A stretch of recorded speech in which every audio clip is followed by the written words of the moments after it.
Welcome to Seize the Mains by Malhotra's IS Academy. I'm Surbhi Sardana and this is season 3 of our daily answer writing initiative. There is a separate playlist for this series. This is the 96th question that we are discussing. The video serial number would be different, but there is another playlist available for Seize the Mains from introduction till at least 60-70 questions that were taken in the previous 2 seasons. So if you want to practice answer writing including previous year questions, refer to that series. Also join us on this series if you are struggling with answer writing. We practice one question here. We practice answer writing for one question from current affairs topic each day. Learn answer writing with us through this video. Pause the video in between for better understanding and then go to our website, which is rajisacademy.com. Here in the mains answer writing section, the same question has been uploaded, and in the comment section you can share your own answer. You can comment with your own answer by clicking photographs, by typing, or whatever medium suits you. So join this initiative. Polish your skills for answer writing because that takes time. It takes time and effort. It takes everyday practice. So the topic that we are taking today is World Health Organization. WHO has been in news for the past few years due to the COVID-19 pandemic. So the question is a bit with regards to responsibilities of WHO. Put some light on the mandate of World Health Organization and its capacity to enforce decisions. So this is a technical part. Here you need to know what you know for prelims. जो आप prelims के लिए पढ़ते हैं organizations के लिए, that knowledge would be required here. Mandate of WHO, World Health Organization, and its capacity to enforce decisions. What is the kind of, how does WHO take decisions, or what are the legally binding instruments that WHO has, and things like that. Then the second part is examine the role played by WHO in tackling the COVID-19 pandemic. So yes, the second part has been a bit old, but COVID-19 pandemic has not left us yet. New variants are coming. They're being seen in different parts of the world. So they are coming up from time to time. So you have to examine the role played by WHO in tackling the COVID-19 pandemic, and this answer should be in 250 words. So again, it seems like a balanced question. First part में आपको सिर्फ definition नहीं पूछी है, mandate भी पूछा है.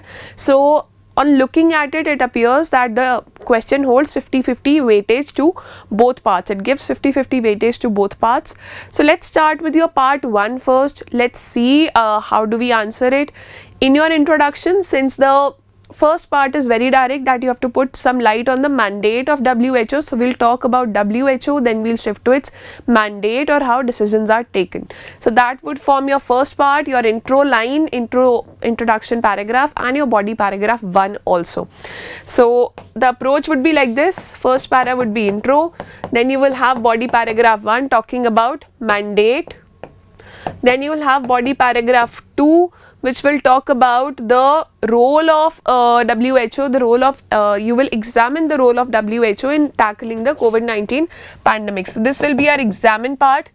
In the body paragraph 2 itself, we will inculcate both positive parts of WHO and negative parts. जो achievements WHO की positive रही हैं और जो negative या जो drawbacks रहे हैं, जो shortcomings रही हैं in handling the COVID-19 pandemic. Then we'll conclude and we'll also give a way forward in the conclusion itself. हम conclusion में ही एक way forward डालेंगे because and that will be clubbed. Conclusion and way forward would be clubbed for future. हम एक future के लिए एक direction देंगे. Some recommendation will be written which would be an official recommendation, not a very authoritative recommendation. So that's how we will proceed. In the introduction, talk about WHO directly. You know, don't beat around the bush. Just directly talk about WHO. So World Health Organization is the United Nations agency, very important here, that connects nations, partners, and people to promote health, keep the world safe, and serve the vulnerable, so everyone everywhere can attain the highest level of health. So this line has been taken from the website of World Health Organization. Whenever you're going for prelims, the mandate of any organization should be very clear, especially United Nations and its specialized agencies. Secondly, when you're sitting for mains, just remember what is the mandate or the vision or goal of a particular UN agency, because questions on United Nations, its organs and its specialized agencies are very common.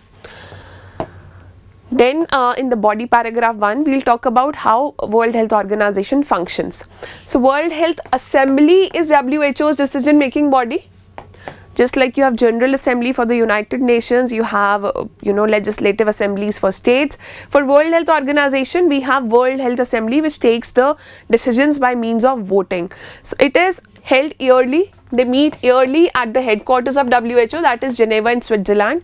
Amongst the functions specified in WHO Constitution, the Health Assembly has the authority to determine the WHO's policies, appoint its Director General, approve its budget, and adopt documents that are legally binding vis-a-vis WHO members. So legally binding documents can be approved by World Health Assembly. So till here the mandate of WHO, that has been made clear, and how its decisions are made and what is the capacity of WHO decision making, that has been made clear. So in addition, the Health Assembly is the organ that most often interacts with and reports to the principal organs of United Nations. So if any communication has to be held, that is the World Health Assembly doing it, and other health actors, not just with UN principal organs but other health actors too. So the Health Assembly comprises delegates representing each WHO member, that is your countries, and each member has one vote. Very important. Voting rules depend on the type of decision. This is up to you. This is choice based. If you want to write about the details how decisions are taken, so very important decisions require a 2/3 majority of people present and voting, or the members or countries present and voting, and the other decisions, they require just simple majority. Simple majority is your 50% or 50% plus 1 of members present and voting. So this body paragraph 1 clearly sums up your first part of the answer. If there is any additional information you know about, for example in the COVID-19 pandemic also some legally binding instructions were issued, legally binding agreements were signed, and they have been there in the current news also, especially with regards to pandemics. So if you want to put some line of your own, most welcome, add those lines, add that information here and underline that as keywords, as important points, because those are the lines that will get you marks in your paper. Then moving on to the second part, which is about examining the role of WHO in handling the COVID-19 pandemic. So obviously, firstly, even if this is an examine question or critically examine, critically discuss, you cannot start with a negative tone. Don't write the negative points first, write the positive parts or positive contributions first. Then if you think negative points are more in number, write the negative part that time, and then have a concluding paragraph or a concluding line which gives a positive reflection. You cannot have a negative answer as a whole. That does not give a good reflection to the examiner about your personality, and it will inadvertently bring you lesser marks in mains. So in linkage point, WHO played a critically important role, though imperfect,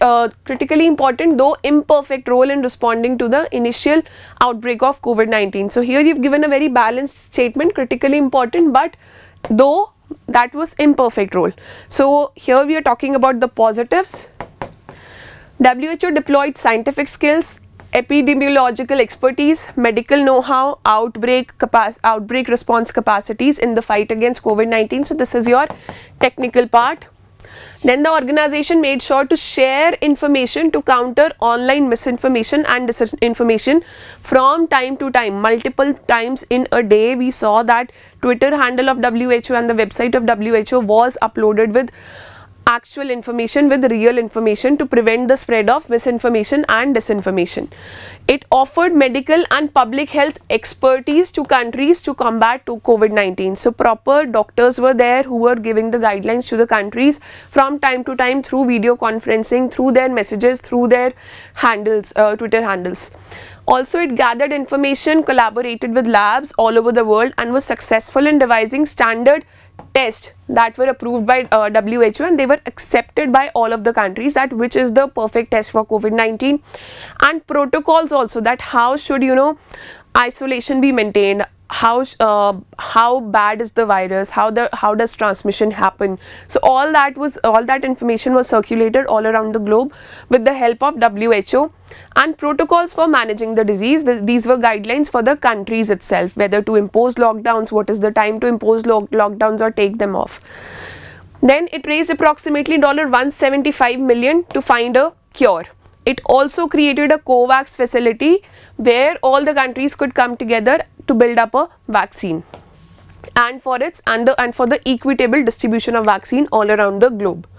So yes, the contributions of WHO have been highlighted. They have been very positive, but on the other hand, there are a lot of complaints also that all of us as countries, as citizens, have from World Health Organization. Let's see what are they. So however, we are using the word here because now in the next paragraph, this can be labeled as your body paragraph 3 as well. So in this next paragraph, we are changing the direction of our answer from talking about positives of World Health Organization to talking about what were the problems with WHO in handling this pandemic. So however, the agency came under fire for issuing contradictory statements on precautionary health topics such as human-to-human transmissibility and asymptomatic spread. So information was changed from time to time, and sometimes the information was not even right, and this happened just in the initial phases, not later. Also, the information regarding declaration of the pandemic, that was delayed. In fact, it was said that WHO has been influenced by China because China is one of the biggest donors to World Health Organization. So it erred in choosing to delay formal declaration of a global public health emergency. Also, the international health regulations adopted by World Health Organization member states, under which it is compulsory for all the countries to inform WHO regarding any upcoming pandemic or any upcoming microorganism that can spread a disease worldwide. So according to those instructions, WHO is authorized to seek such information from other sources also, but WHO did not use its powers to understand the severity of COVID-19 pandemic. It could have been controlled in the initial stages itself. So WHO failed to act on information it had from other sources. There were other sources complaining about especially some Southeast Asian countries, some doctors in Southeast Asian countries which declared that this is entirely new kind of virus. So that information was not taken seriously by World Health Organization. It also failed to share that information with other countries. That information remained hidden. So even other countries could not impose ban on travel or on trade, and they could not protect themselves from the pandemic. So that is a very questionable role of WHO here. In fact, WHO embraced softer forms of diplomacy as a more viable means of extraction of vital information from national governments. They just contacted the government where this virus emerged, the country where this virus emerged. They just kept contacting them and asking them that, are the situations fine? Is this, a bigger virus? And they ignored all other sources of information. So it took the approach of softer diplomacy, due to which the entire world had to suffer. So yes, this is your body paragraph 3. This is the other part of the question. In the conclusion, you have to write down a balanced approach, cannot write a negative conclusion at all. So for all of its institutional successes and shortfalls, WHO nonetheless continues to contribute powerfully and positively to the pandemic response effort even now. So in sum, even though WHO responses to the pandemic has fallen short of perfection, the agency has at all times played a necessary and vital role in the battle against the COVID-19 pandemic. So we are talking about when the pandemic has come into action, it has caused the major damage, and it continues to cause little damages for the future times to come also. So what is the role of WHO here? So we are giving a balancing statement. Now in the balancing statement itself, after that we are talking about what should be done further. So forthcoming global health governance reforms should aim to improve and enhance prevention, preparedness and response in the event of a wide range health emergencies that may arise in the future. For example, diseases, climate change repercussions, biothreats, etc. So WHO actions, guidelines, health policies, etc. they should aim at enhancing the positive legacies of the fight against COVID-19. Positive legacies here means that the challenge of COVID-19 pandemic and how we as a world, as a globe handled it, it should serve as a positive example, and we should learn all the mistakes that were made in handling the COVID-19 pandemic. They should serve as a legacy, and they should be corrected in future, in times to come, whether there are threats coming from other diseases or from climate change or issues like that. So this is your full answer for the day.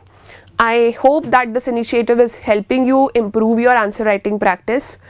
Try to write your own answer. After this, the entire answer to this question will be uploaded on our website tomorrow, so that you get some time to think about it and you just do not copy the model answer. Earlier we were posting the model answers on the same day with the question itself, but we saw that students tend to copy the model answer itself. So don't just watch this video. We have a lot of viewers, but we are not getting that kind of response, that kind of answers on our website. So if you are somebody who's silently viewing this video and not taking that first step to write the answer, trust me, today is the best day to do it. Don't think that you have less knowledge or you cannot write in English properly, or you might write a silly answer. That's where we all begin. Everyday practice is required, trust me on that. So just one answer a day. It will take 30 minutes of yours, including the video. The videos are also being kept very short, 10 to 15 minutes timing maximum, not more than that. Earlier we had 40 minutes long videos.